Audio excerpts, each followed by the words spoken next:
Welcome to the Dirty Side of Leadership podcast with Ron and Kristin, where leadership meets entertainment. This podcast features stories with names and certain aspects that have been changed to keep submissions private. Enjoy the show. Welcome to the Dirty Side of Leadership podcast, where leadership meets entertainment. In today's episode, we are going to discuss the success and failure of rock bands and the lessons we can learn. Before we begin, please like, follow, rate us, and tell somebody about the podcast. And I want to thank all of our listeners all around the world. We support you. We are here for you. Ron, what is new with you? Man, Kristin, we got a lot going on. As you know, with Forward Operations, we're expanding and coaching and getting ready to do some more speaking engagements. So it's exciting times. It sure is. So, Kristin, let's move into our quote of the week. And this is submitted by one of our longtime and best listeners, Jeff Flug. It's a quote by John Maxwell where he says, "The vast universe, with one tiny exception, is made up of others." And in today's world, I think we need to remember that more than ever before, that, you know, it is a vast universe, but individuals are important.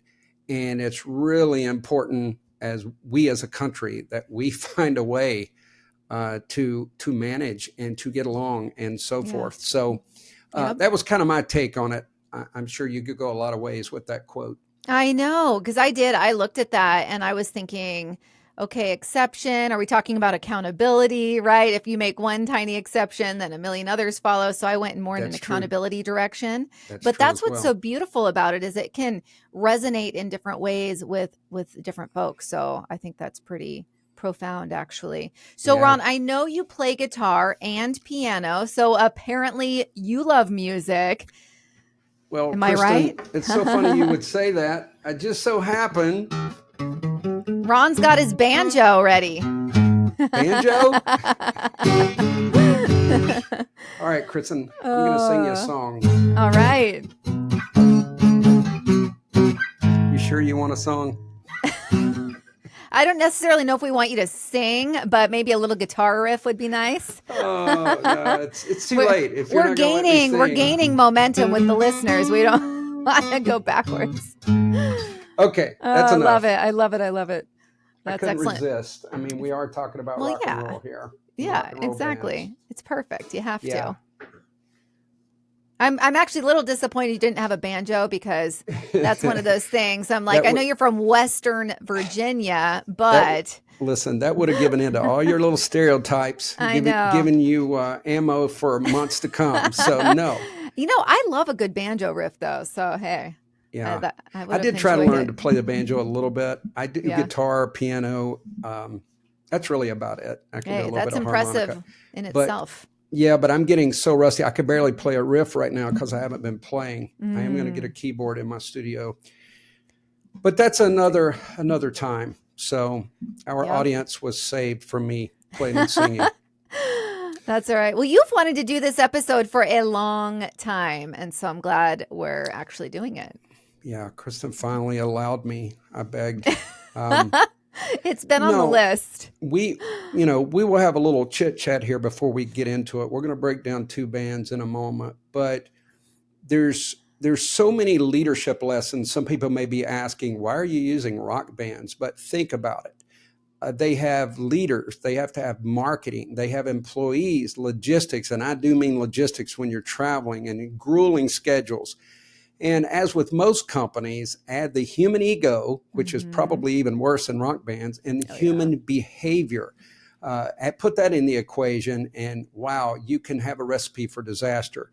We all know stories. It became notorious. It's almost like rock bands were competing, and they would destroy hotel rooms and do crazy things, throw TVs out the window.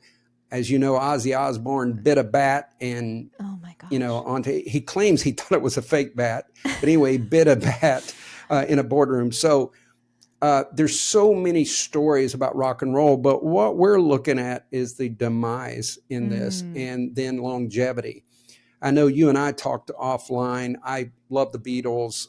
I've listened to them my entire life. And we talked about, there was a documentary, I think it's on Netflix, but it's 3 days of them recording. It's a lot of hours.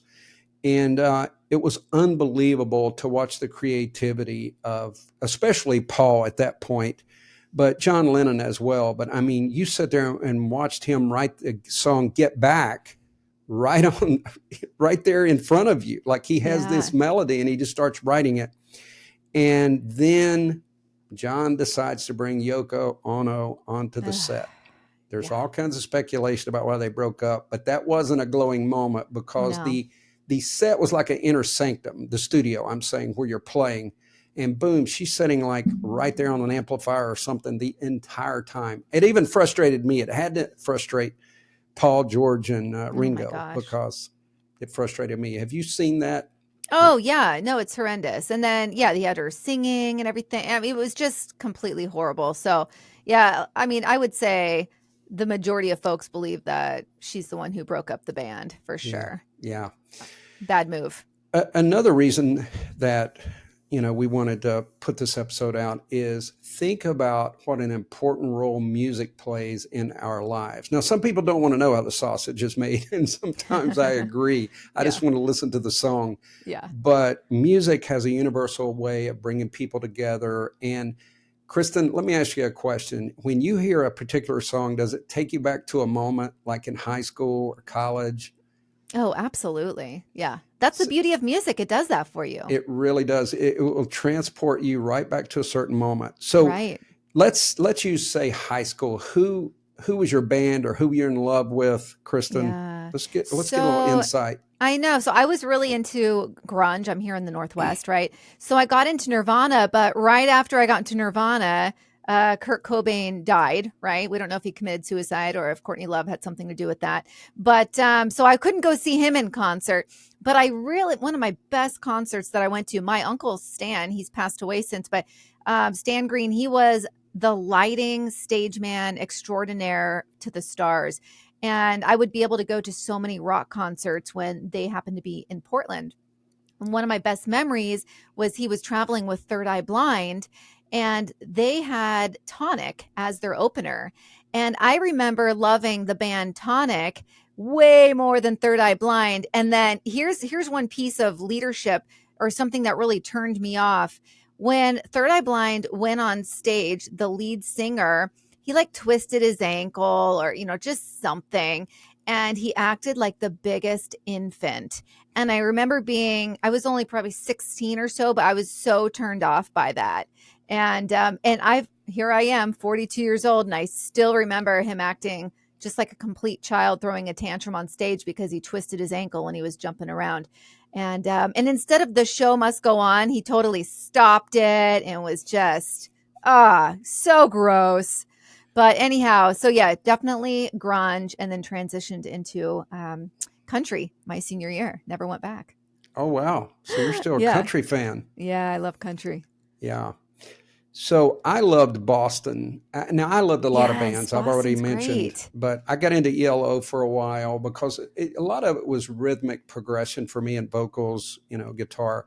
But More Than a Feeling is still like my all-time favorite song. I think it is just unbelievably melodic, and the way his vocal gets so high and then they combine, and it's that synergy. It's unbelievable to me. Yeah. But there's so many. I watch, and I'm going to give a plug. I watch this girl, Britt Reacts, and she reacts to all of these different time periods and songs and stuff. And her facial expressions, I think I'm going to write and ask her for permission to use her facial expressions when I teach face management. Yeah.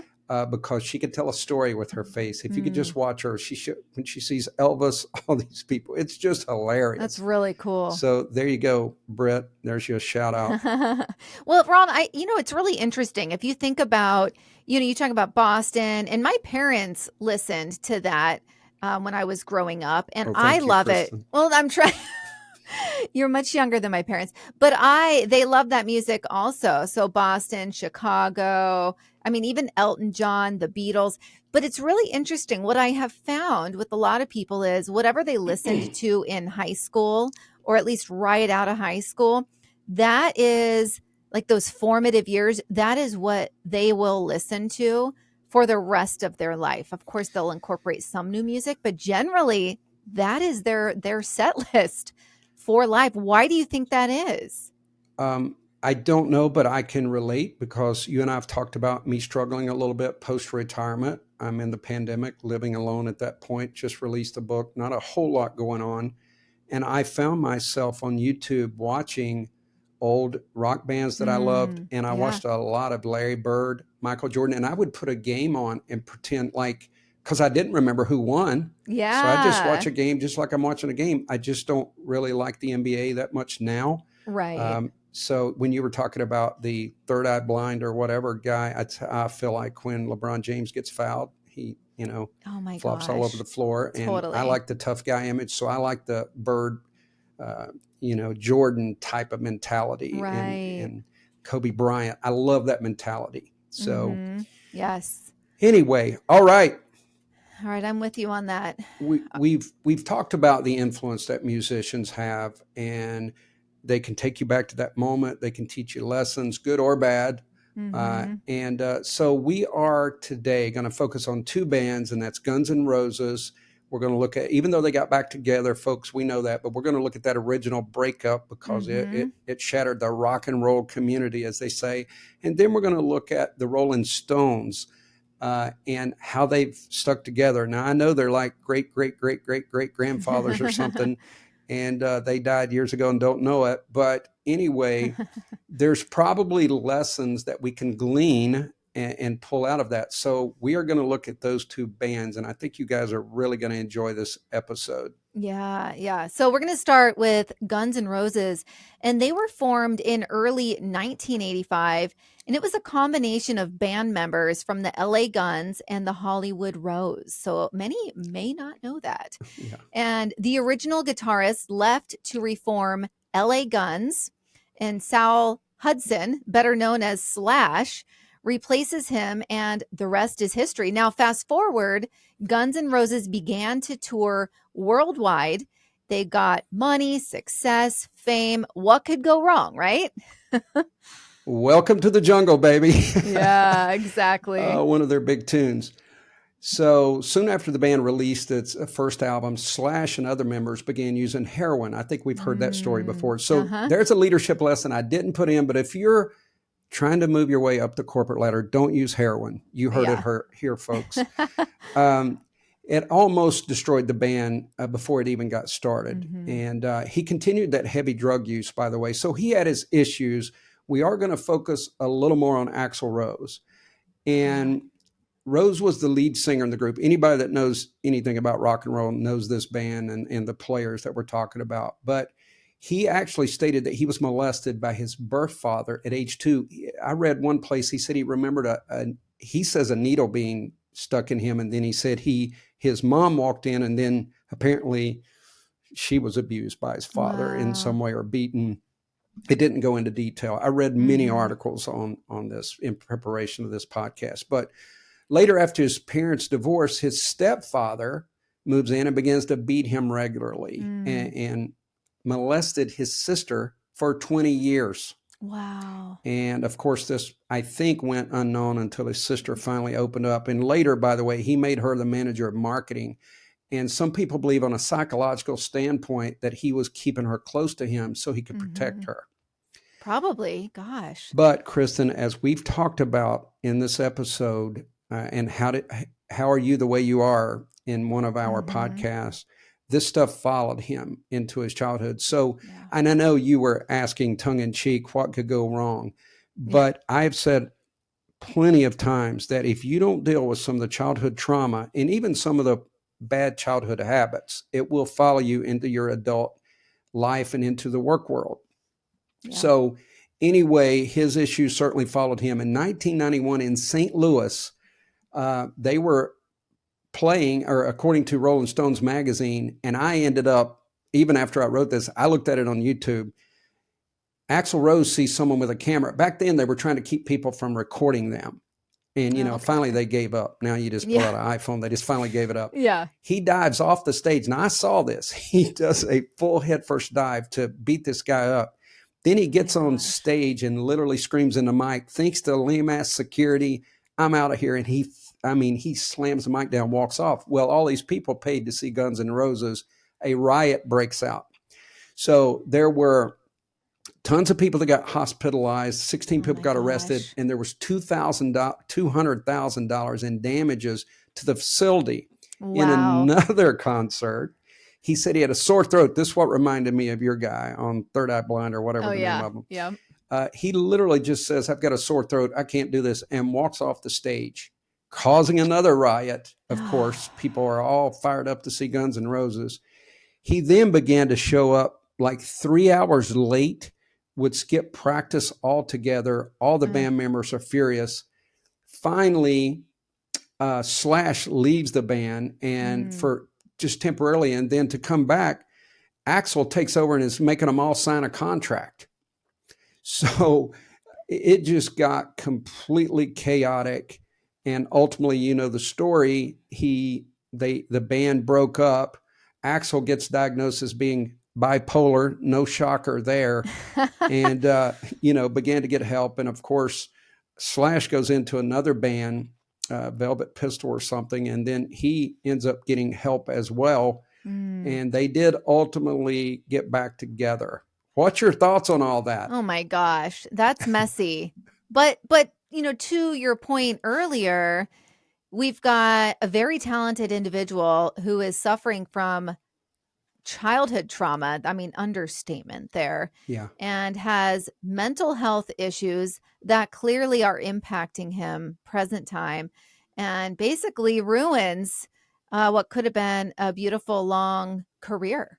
Yeah. And so it just, like, to your point, it just shows the importance of taking care of what you're dealing with emotionally. You brought up a great point. You wonder how many hit songs would have happened if they would stuck together. Mhm. But I remember thinking, I mean, when I was naive and young, that like you're making hits, millions of dollars. Of course, there's chicks, there's all the things that goes along Yeah. with it. And you would think someone would be okay. But, Yeah. and you can even look at Kiss. They've stayed together, but they had their breakup. They had to heal up and all of that stuff. So, and that's really what's happened between Slash and Axl. But I'm going to give another tidbit of information that I found extremely interesting.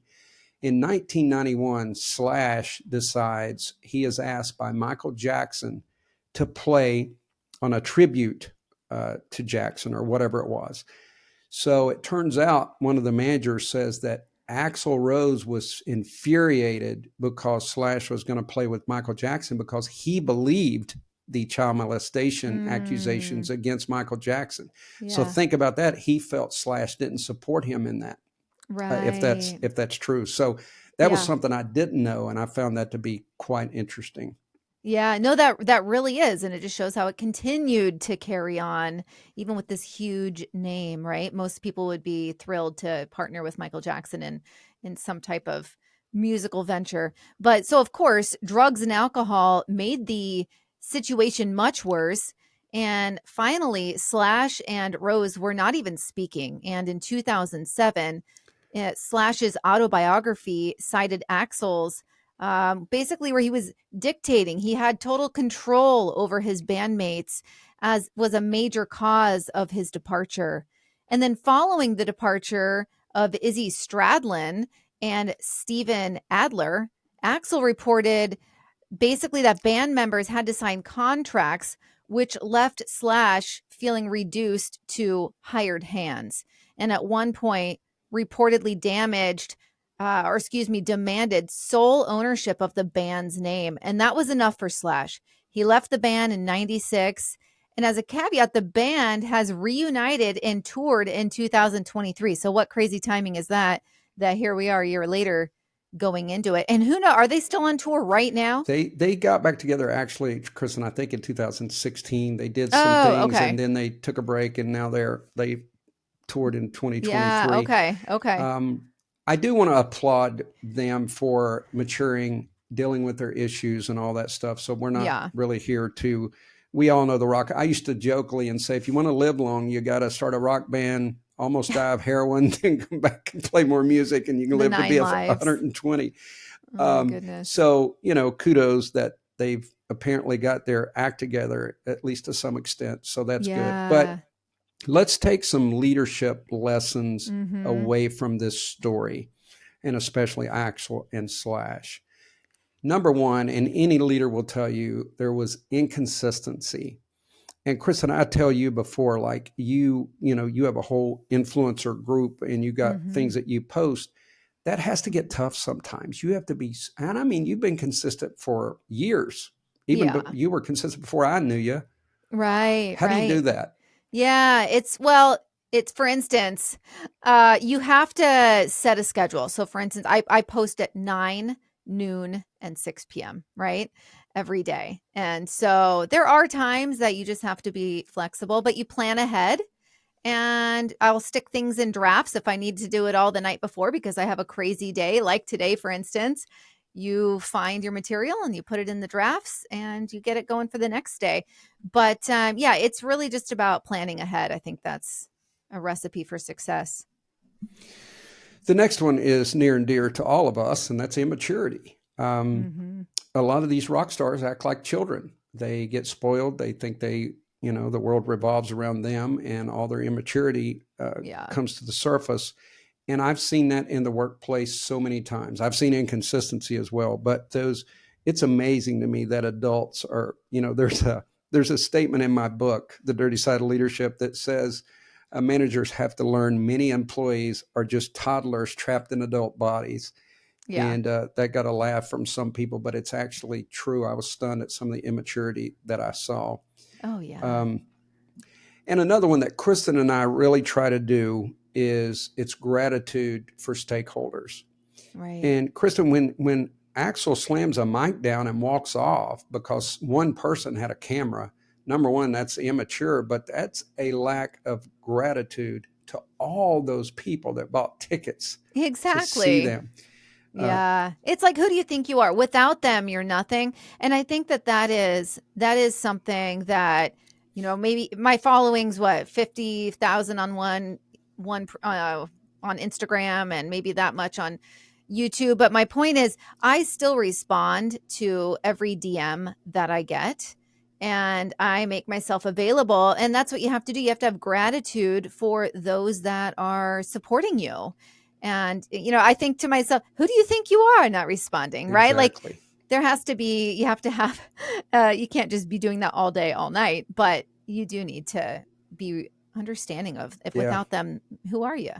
Yeah. And I don't want to one up you, but I personally check in with my 5 followers on a regular basis. That's I amazing. know. I don't want to brag, but I do. Oh, gosh. The next one is morality. There's no moral foundation. It's like, seriously, it's like there's a code for rock stars. Do anything to anybody at any time. And Yeah. the next group just falls into that. Now, Yeah. if some of you guys have heard of Need to Breathe, they had the number 1 rock album. I forget what year it was, but the guitar player's wife actually worked for me briefly. And these guys grew up in the church, so they had a time of accountability. And they would literally, after a concert, they got women. I mean, she told me the stories of how women would try to get to them. And they would read Bible scriptures and hold each other accountable. They were all married, and they would hold each other accountable. So, but by the way, that's extremely rare. Oh, yeah. So without any type of moral foundation, you're going to cave. That's the bottom line. Absolutely. And then you have to think to yourself, that's one thing. If you weren't doing this up on stage, are they going to give a damn about you? Right. So I think that's an issue for so many people. Yeah. They don't really think about that. Yeah. Yeah, that's true. Then communication, of course, that's basically, when they were breaking down and not showing up and all, there was no like text and say, I'm going to be late or I can't make it, whatever. There's no communication at all. Right. Communication keeps everything in life moving. Yeah. Then there was failure to respect and support team members. And regardless of your feelings on Michael Jackson, the bottom line is, think about it, Kristin, if that had happened to one of your colleagues, the right thing to do, and I can't believe I'm taking Axl Rose's point, but Slash, if they had had a good relationship, you should have went to him and said, Michael Jackson wants me to play on this tribute album.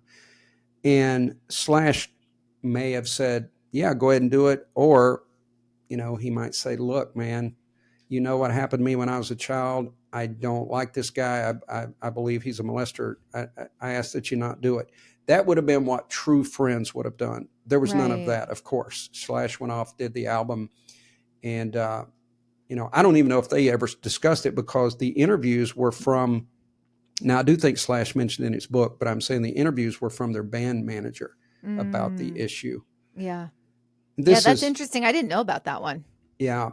And then individual over team, that always, like even Chris and I on this podcast, we're a team. So we have to work together. It's the reality. And if that breaks down, we can't do a podcast. It's as simple as that. But people, I've seen it over and over where they start thinking about their self, their interest versus the team. Right. I have to say, so I put together, Ron, I just found this. Maybe I thought it was funnier than you did. I don't know. But I put together that marketing recently as a complete joke, and it's my picture, and then Ron is like on my shoulder, I have his picture shrunken down into a teeny tiny Ron on my shoulder, and I have the Dirty Side of Leadership podcast logo and everything.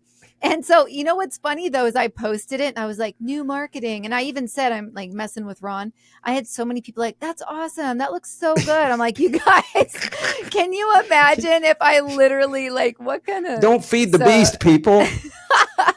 Listen, then, go ahead. Oh my gosh. Well, then you get me back. Oh yeah, I'll let you say it. Well, first you said just effing with you, Ron. I busted out laughing when I saw it. I loved it. Yeah, I couldn't resist. I went to a place that had safari animals, and so there was a llama. Which, by the way, have you ever seen their eyes? They're so beautiful. I was mesmerized. Their eyelashes are so long. So anyway, I wasn't offended because of that. Yeah, exactly. I had a picture of me and a llama, and something like when I first asked Kristin to do the podcast, and so funny. There was a resemblance, just the eyes, but anyway. I had so many people that were like responding to it. They were dying laughing. So it's too good. But the reason I even brought that up right there is that wouldn't be if I was seriously making graphics where you're shrunken down or where, we're co-hosts. So all of that needs to be thought about when you're putting stuff together. Well, it is true. That's what happened is Axel considered it his band because he was one of the originators, and Slash came out a little bit later when the other guitar player left. And actually, Kristin committed suicide. I didn't go into that, but there's a lot of the other band member that left. Oh. So I thought you said Kristin. I was saying your name, Kristin, and the guy. I was talking to you. I was concerned for a minute. Thank you. Okay. No, there's just, if you think about it, there's a lot of destruction and devastation that happened around that band. There was the glowing talent, but guess what, folks? Talent will only get you so far, and then it'll crash and burn, and that's what happened. Finally, and we're going to get in the Rolling Stones, failure to reach out for help. Everyone at some point in time in their life, I've told about all the stuff I went through in 2016, and I had to get help. And there's points and times in your life that you need someone to help you. And if you're going through that right now and you're listening, reach out to someone. Get the help that you need. Don't carry this deep hurt and pain because it'll cause you to hurt others or yourself. And I think that's very important. Yeah, no, it really is. All right. And I've gotten help too. I think I've talked about that on a previous podcast, but I don't want to leave you hanging there, Ron. Yeah. And I'm not ashamed of it at all. I think it's very important. Okay, moving on to the Rolling Stones. So they've been together 120 years now. Just kidding. Not really. They may look that way, like Ron was saying, like some of those old guys in the Bible that lived forever. Like, okay, Rolling Stones. Yeah, they're like coming right out of the Bible. But they've been together for 50 years. And they are literally great-grandfathers. So regardless of what you think about great-grandpas rocking and rolling, there are lessons to be learned from this longevity. And longevity is a sign of health in so many ways. Yeah. So they started out in London in 1962 and have been commercially successful for over 50 years. So the original lineup, we had 3 members, and they're still in the band. So we have the lead singer, Mick Jagger, the guitarist, Keith Richards, and the drummer, Charlie Watts. Ronnie Woods joined the band in 1975. Up to today, the Stones have sold more than 200 million albums. Oh my goodness. Reminded me of that. Yeah. But yeah, no, that's a huge, huge number. So the Rolling Stones' first U.S. tour was in June of 64, and it was not very successful. And it was partly because they hadn't hit a record or hadn't had a hit record yet at that time. The Beatles formed around the same time, and they were skyrocketing to success and landed one hit single after the other.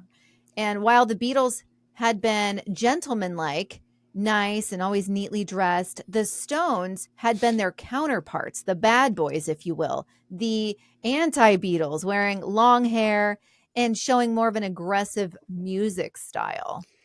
And Kristin, I know a little behind the scenes on that as well. The Beatles started writing their own song. They were both in London and or Beatles in Liverpool, and there was a rock scene going on, but they were just doing covers of basically American music or rhythm and blues. And the Rolling Stones were doing exclusively rhythm and blues, but they began to envy. Now, this wouldn't come out until many years later because they tried to pretend they hated the Beatles, and but they admired the Beatles, and they started writing music to mimic the Beatles, and they started getting pretty darn good at it. And I Can't Get No Satisfaction was a huge, huge hit, and it catapulted the Rolling Stones and put them in the running like the Beatles were. Not quite. I can almost hear that now. I didn't know that backstory, but I'm playing that song in my mind right now, and I could see how that would be inspired by the Beatles sound. Yeah. There's no doubt. I mean, they tried to be different, but yes, they mimicked a lot of the parts of the Beatles for sure. That's really interesting. In 1967, members of the Rolling Stones were accused of taking drugs, and that took a hit. And of course, it was probably true. But and I'm going to be honest with you, I got the Guns N' Roses in this story mixed up. I apologize, everyone. It was guitarist Brian Jones could not stand the pressure of success and left the band in '69. He committed suicide shortly afterwards. I got those. I've done a lot of research on this. I got those two stories mixed up. It's okay. By the 1980s, the members of the band started their own solo careers, but occasionally still play together. And I found that to be very interesting. They at least supported. Now, maybe they were jealous, hoping the other wouldn't get a big hit. But I'm saying they broke away, did their solo gig, and then they would come back together and play some. And then in 1989, they were honored in the Rock and Roll Hall of Fame. And in the same year, the Stones got together again for another album and world tour.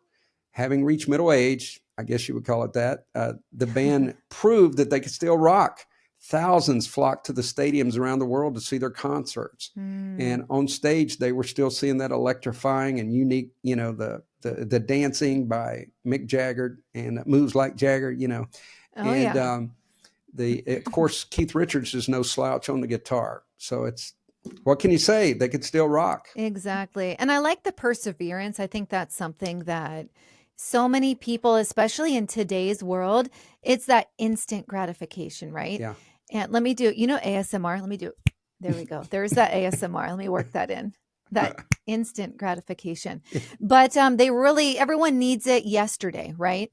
And there's something to be said for, yes, you want to measure success and you want to be going in the right direction.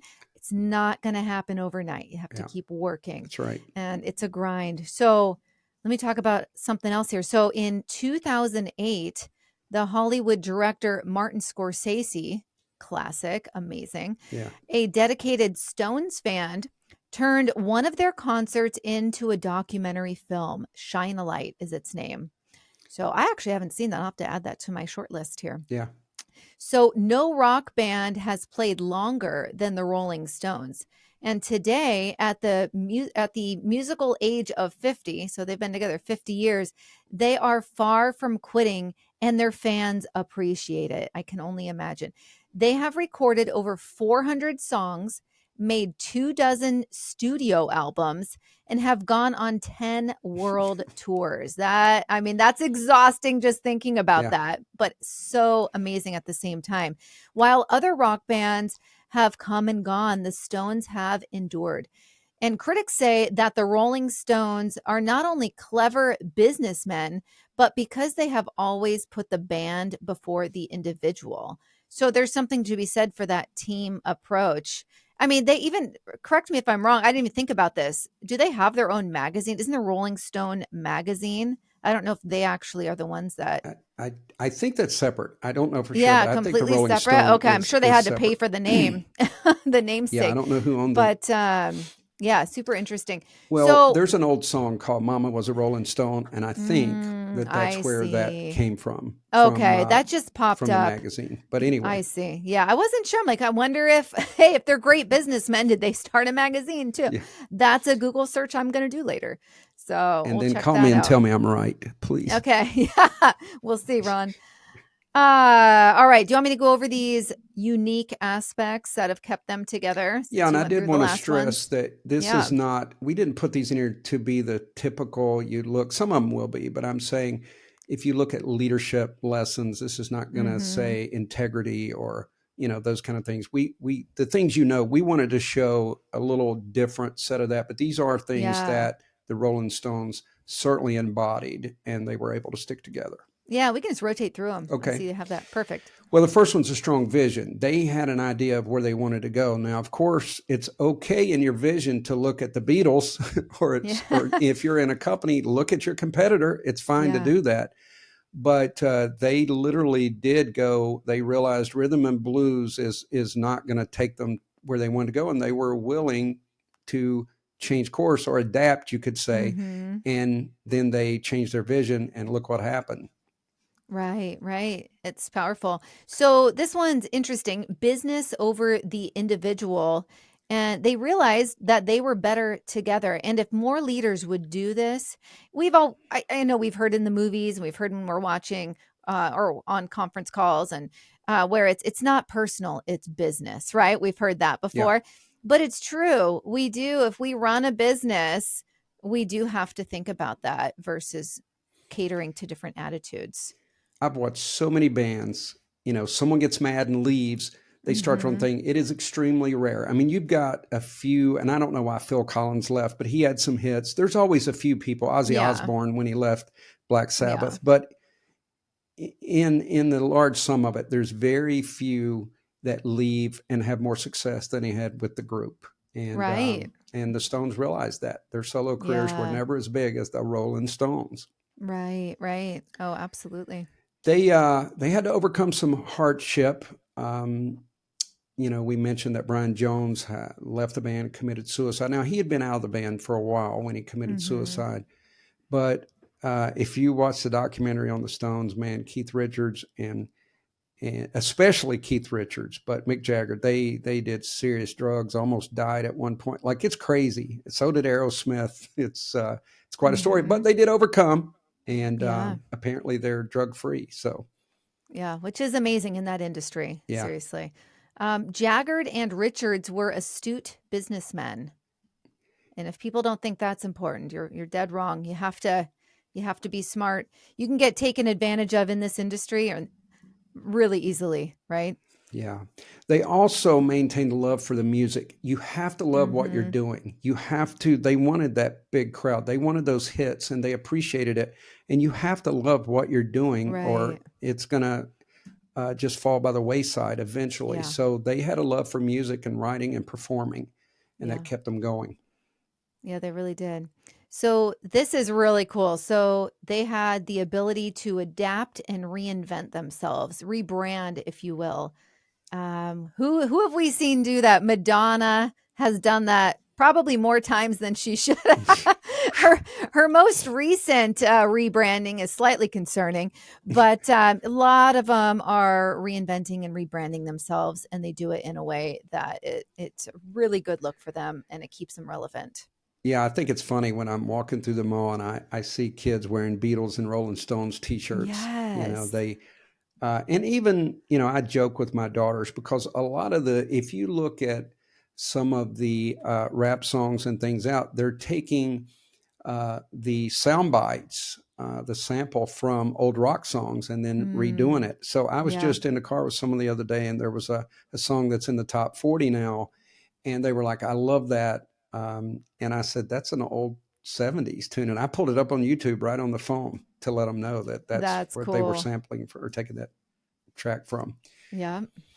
I think Um, that's awesome. Also, a unique part about the Stones is when Mick Jagger's on an interview, he notes that Keith Richards is a great guitar player, things like that. And so they don't go publicly bash each other, which I've seen a lot of bands do. Nobody wants to see that.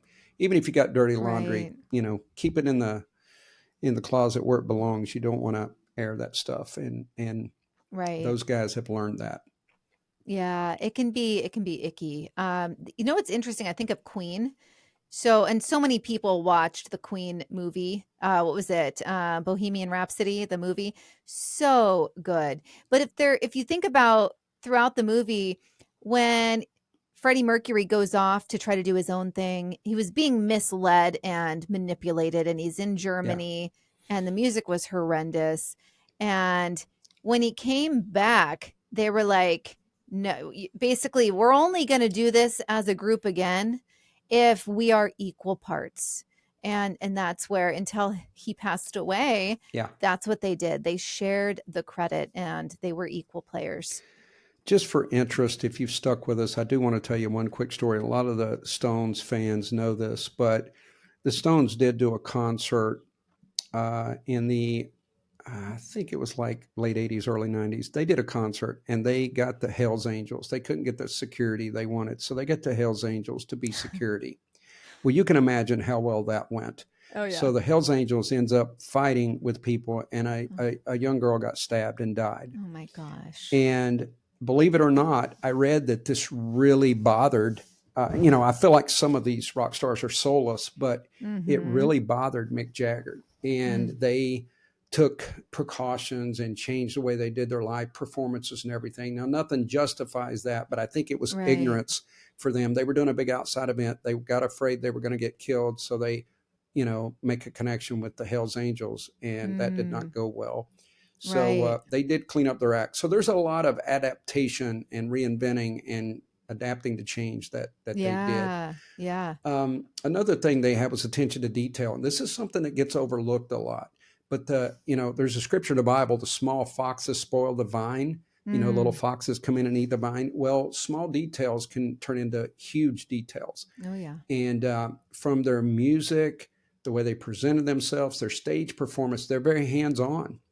And I know we mentioned Michael Jackson in a bad light, but they say there was no one more meticulous than him with his dancers, with the lighting. He went through every part of it. And they said it was masterful to watch, the way he put something together. And that's why his performances, they're almost untouched. He could perform so well, but it was attention to detail. Right. Right. Yeah. No, I love that. And, we think about some of the best leaders for those with Trump, love him or hate him. The Apprentice, you saw that that's how he functioned also. And he had a very high expectation for every little detail that went on.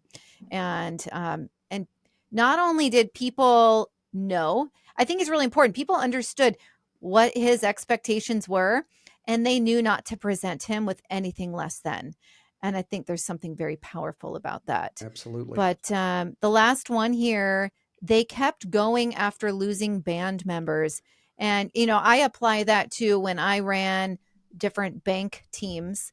And, you have a key player leave and they get promoted off, and it could feel like the end of the world at times, right? But you have a bench and you bring someone else in and you train them up and everything's okay again. But it is easy to go off the rails, especially as a band who are probably drinking and doing drugs and all sorts of influences. It's easy to feel like everything's over when you lose one key player, but they kept going. Yeah, that's right. So guys, I really hope you enjoyed this episode. Kristin and I, of course, like to do something off the beaten path occasionally. And this certainly does tie into leadership, but I hope you understand the connection and some of these principles. If you do work in a corporation, a company, and you're having problems with a coworker, sometimes the team is more important than, your own personal desires. Right. And it's important to look at other people's perspective, the teamwork, consistency, all these things, support your teammates. These things will honestly take you a long ways in life and business. Yeah, they sure will. Yeah, I think it's a great episode, and I'm glad that this was on our short list. I'm glad you pushed it to the top because, Really with anything, you can be a leader, and this really shows how important it was and is in this industry. So I think it's fascinating. Absolutely. All right, everyone. Thanks for sticking with us. Be the leader you're meant to be. We'll see you next week. The Dirty Side of Leadership podcast is brought to you by Forward Operations. If you'd like to book Ron or Kristin for speaking events, training, or executive coaching, visit forwardoperations.com. Be the leader you're meant to be.